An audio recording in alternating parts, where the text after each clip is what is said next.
from season 4, episode 3 is in the books. Let's get right into this breakdown because we have lots to talk about. Welcome to Real Enigmas and Theories. Spoilers ahead if you're not all caught up. So without further ado, let's cook. Elgin's sitting in the kitchen with his PJs on, waiting for somebody to come in so he could ask him to fix them some of that fried cabbage from the cabins. You know damn well him trying to cook it with one eye would be a disaster. Oh, fuck, I can't see shit. Fatima comes in there and offers the olive branch indeed because she herself, having killed Tilly, knows how this place can take advantage and manipulate you into doing some wicked things. I mean, she also saw the kimono demon too. And in hindsight, it's obvious that Elgin had been a target or a part of the story from the very beginning, having a seizure upon arrival and a dream that he forgot about, which was later revealed that it would be tied directly to Fatima and her pregnancy. And then Tilly's grandmother's spider senses told her that Fatima was preggo, and then her falling to her own demise by the hands of Fatima herself. All of these pages of the story were connected, even down to the cicadas taking Mari, Julie, and Randall. Elgin's dream was of the boy in white singing the melody, and at first it didn't make sense on what it had to do with her pregnancy, but it was all connected to the rebirth of the slow walker, Smiles Davis. And like I stated in my last video, it was everyone who had knowledge of the death of Smiles Davis that got entangled into these major events.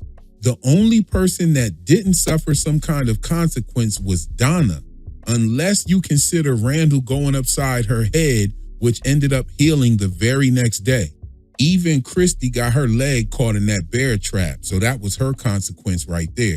Now, Fatima has told Elgin to gather dirt and bring it back to Colony House, which connects to the trailer images of her sculpting something. Now, if you're familiar with my work on this channel, I have pointed out the many signs of indigenous American culture references throughout the show, and I view this as another nod to that. Many indigenous cultures made figures from clay: humans, animals, spirit beings, birds, turtles, bears, and hybrid forms that were shaped from clay and often dried or fired. These figures were earth, shaped into memories and dreams. And now we know that Fatima may be trying to remember or pinpoint what it was that she saw the slow walkers bargaining with.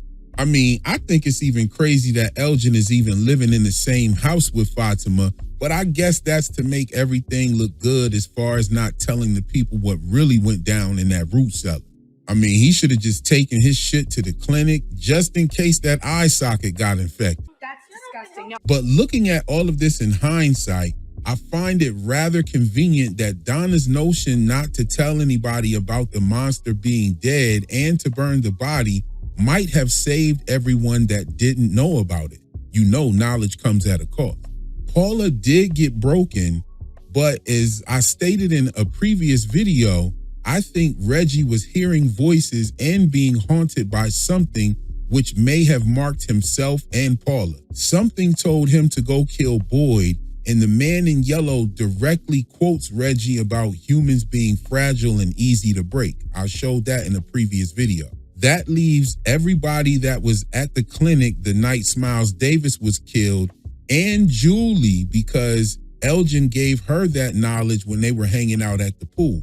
And like I said, the only one that nothing happened to was Donna. I don't consider Randall tying her up and going upside her head as the actual town attacking Donna, but everyone else was attacked by some sort of entity or something from the town, except for Donna.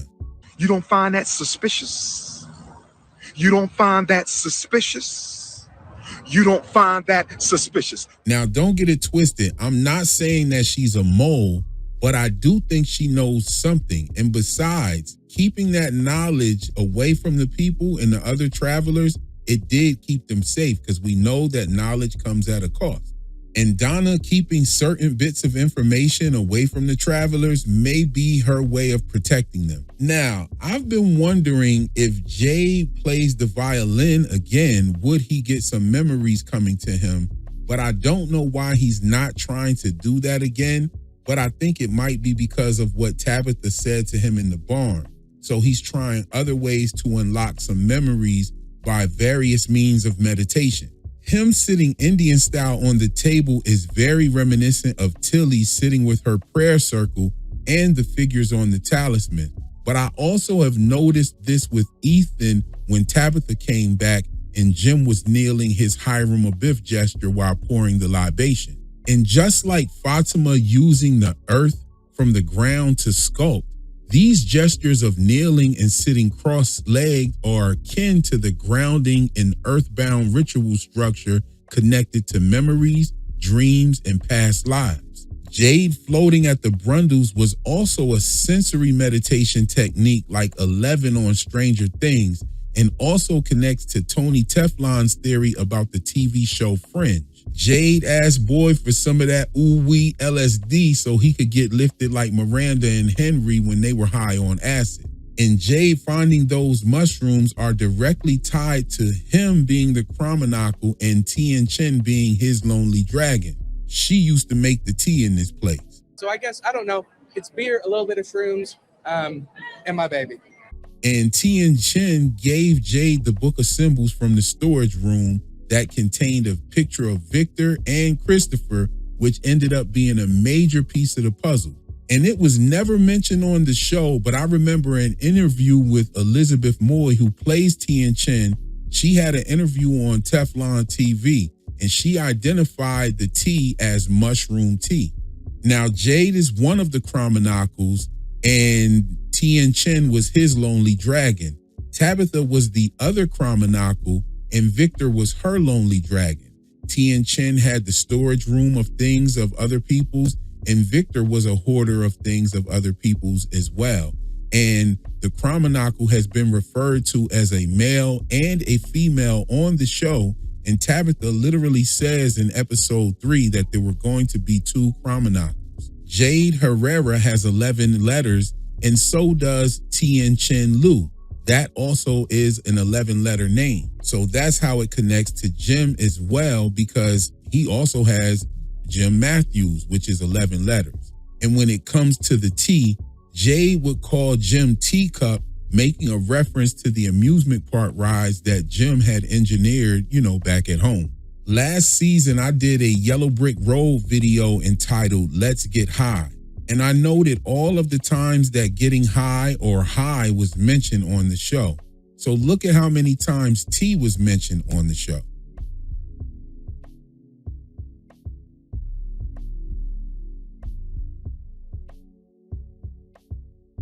But I'm going to keep it a beanbag with you. If Yeller McNasty can shapeshift and rip out people's teeth like that, he needs to do something about these tombstones attached to them gums in his mouth. Your teeth are cheap.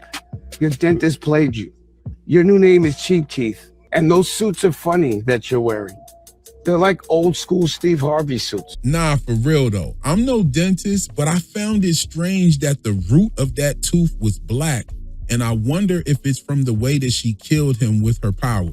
I remember when they emptied Smiles Davis's pockets, he had 2 teeth and a wallet in his pocket. And I kind of find it a little odd that Mr. Yeller McNasty left his clothes out there for somebody to find. What if he wants to transform back into Yeller McNasty? He probably got a collection or something. One of my loud ass suits from my loud ass suit collection comes in a variety of ghetto colors.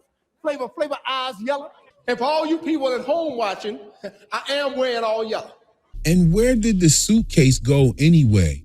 I mean, Victor saw that yellow suit and peed himself and went right back into like that traumatized state of mind that he has. I mean, he was hype about hanging out with Ethan. He told his mom that he would take care of him and wouldn't let anything happen to him. And when they were up at Colony House, he even hit him with the friends don't keep secrets from each other. Friends aren't supposed to keep secrets, Ethan. Oh, look who's talking, the pea hoarder. Now Victor has indicated that water is creepy to him. And when he was in the tunnels with Tabitha, she noticed that the water was on the ground and he was eager to leave that spot right away when she asked where that water came from. Now, me personally, I don't think that we've seen the Lake of Tears yet, and I don't think Ethan made it up either.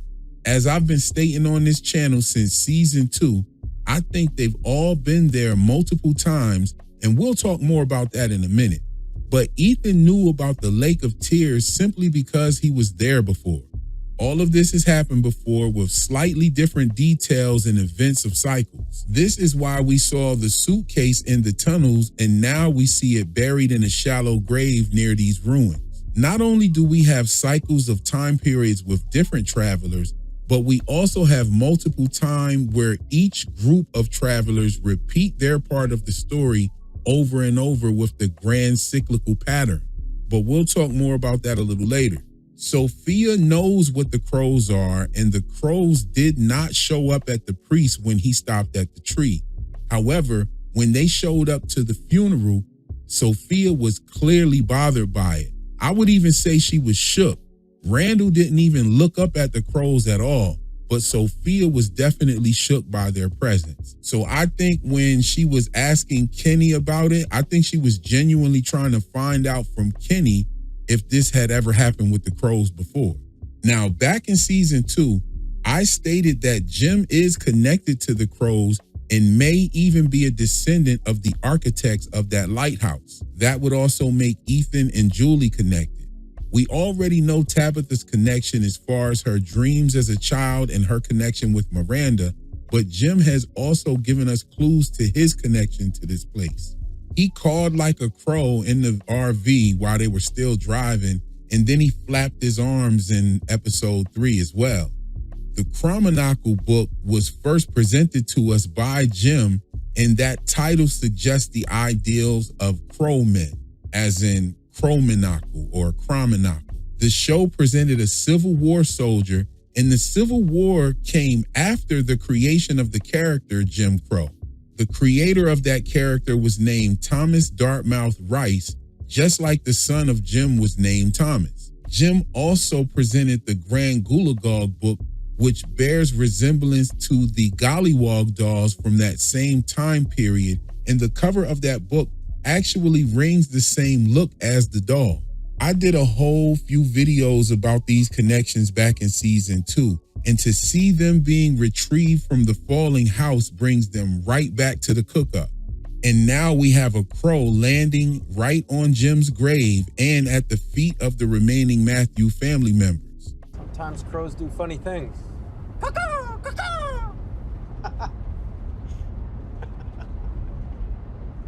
Could Jim walking up to the funeral in episode 1 and interrupting that funeral service be synonymous with the crows showing up in episode 3 of season 4, interrupting their funeral service? I mean, these were early connections from season 1 that showed me that this show was hinting at the dark past of American history. Now, hearing Sophia say that she's seen Sarah's kindness brings to mind Sarah kissing Toby before taking his tongue.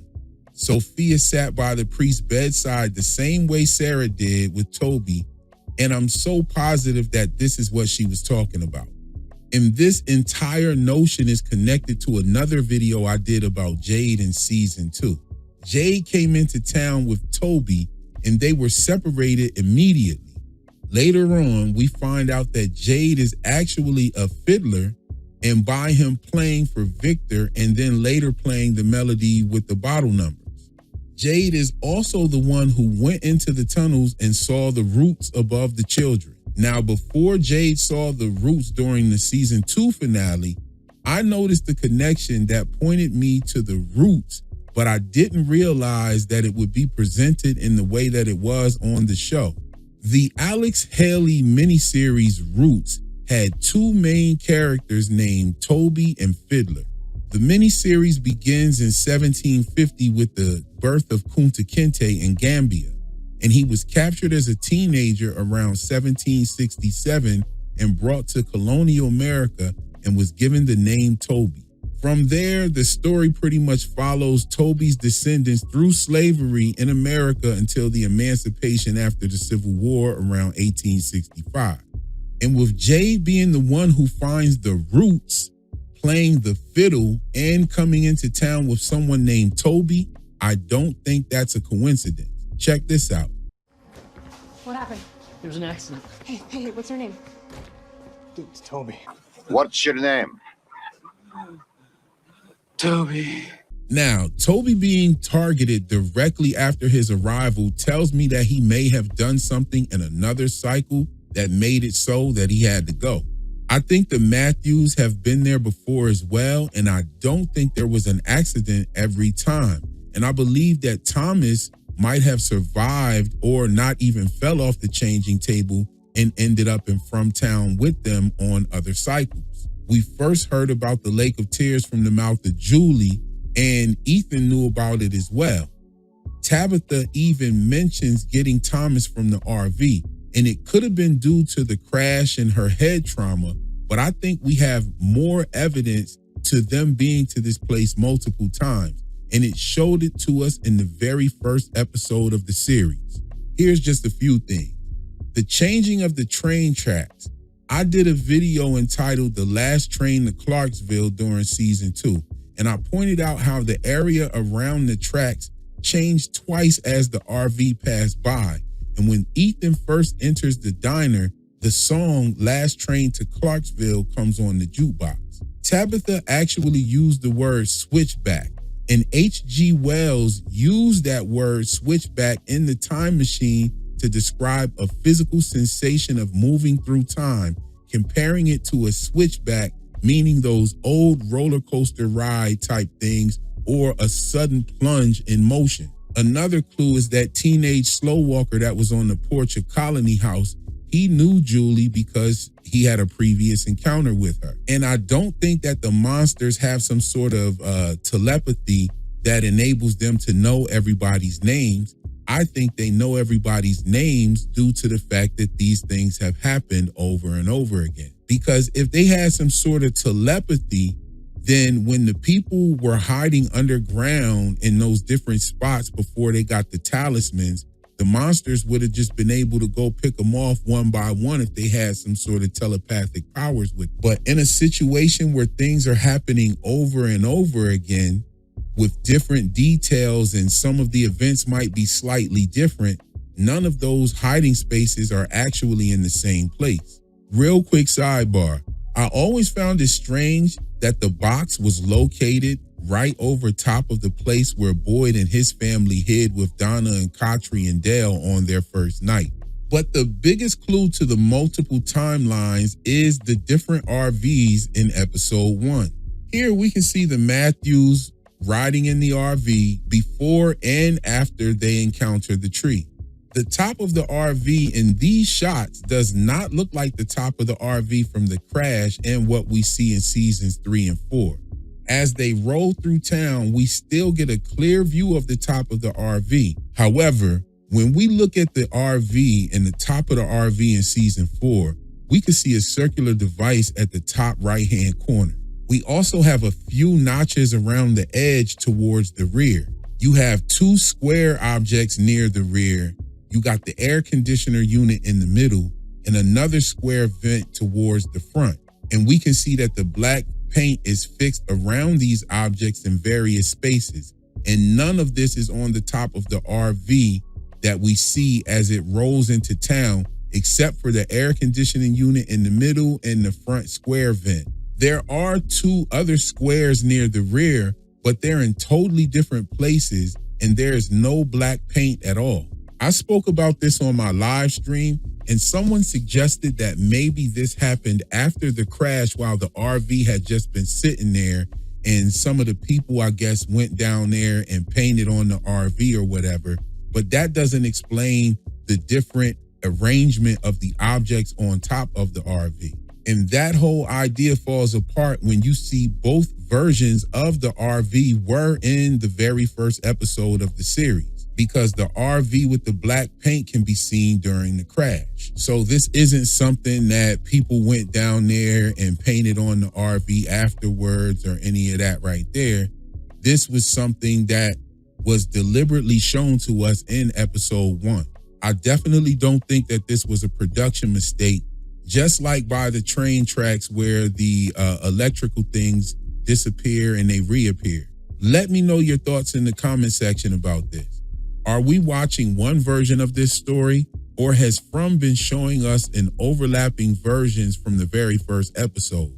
I've been saying that since I started my channel, and now that we're bearing witness to some of this for the first time, and we're getting some confirmation on these things, and actual clear shots of the RV and how the difference looks, I am hyped for this. There was a lot to talk about in this episode, like Grandpa Matthews being mentioned again, Sophia getting Kenny to break down the whole occupancy scheme without even realizing it. And then there was this part where Ellis mentions how they made space for Julie, and then in the very next scene, Victor mentions how he made space for his father. I don't know, that might mean something later on. Also, Julie mentioning that the Crows celebrating remind me of Kenny hearing the song Celebration in the diner after his mom was killed. But I have to keep it a beanbag with you about how I rated this episode. I like the scenes and the information that was given in the episode. It wasn't a filler episode, but the events did fall a little flat to me because most of it we saw in the trailers. When we saw Boy's arm getting pulled down in the trailer, it didn't hit so hard being the end of the episode. I mean, why would they use that for the end of this episode if we saw that in the trailer? It don't really hit that hard. And then they even tried to jump scare us with the rat coming out of Brick's mouth under the house when that was in the trailer too. How you gonna jump scare me with something that I already saw? We saw Fatima smashing the cars, the Crows showing up, even Victor finding the yellow suit.